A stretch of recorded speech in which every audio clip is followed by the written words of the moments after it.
Hello, Philipp. Hi, Vera.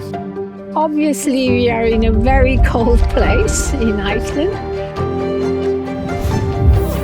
You're a physicist and involved in many really interesting experiments and research. Who are you, Philipp? I'm a scientist. Yeah. I work on some very special particles we call neutrinos. I try to find out everything there is to find out about these particles. Could you please explain for normal people with normal understanding what you do? If you look at everything that surrounds us, it's made out of tiny particles. And probably most people know what an atom is. It's the smallest possible division of the material that surrounds us. And then if you go even further down into an atom, there are more small fundamental particles, we call them.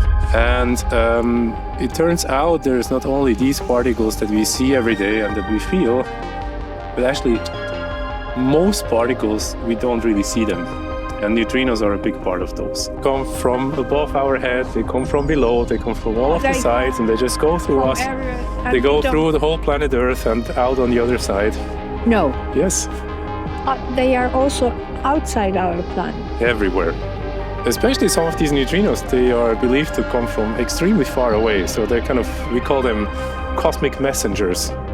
They come from billions of light years away, maybe towards us. And if we can measure them, we can find out something about our universe a long time ago.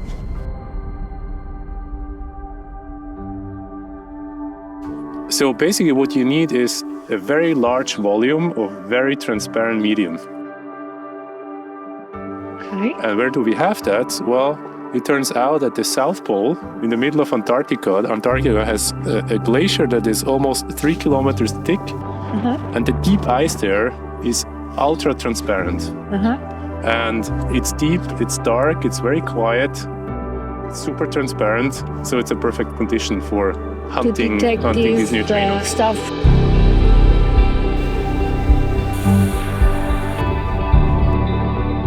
What are your traits that brought you so far? That's a very good question. I think you need to be quite determined, yes. Yeah.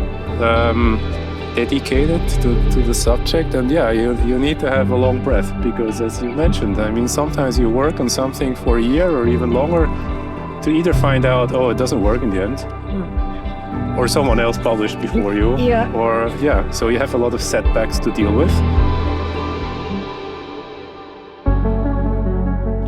I was always fascinated by these things, like to understand how things work.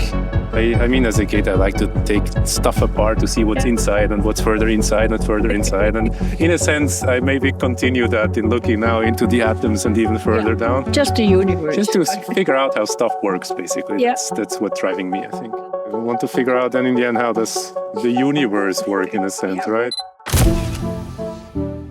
What do you think? You have a daughter, and you are into education, obviously. Where do you put the weight on there, or it's too personal to ask?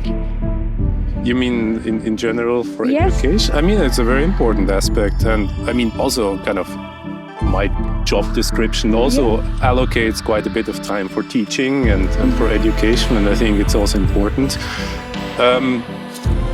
Sometimes it's a bit of a burden because it takes a lot of time to prepare lectures, to give lectures, to organize exams, to do all of these things. But it's quite nice. I like the teaching part, especially if you have students who are interested to learn.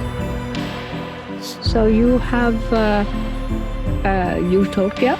What should the world be like? Not as a scientist, just as human being. What would be the ideal world for you?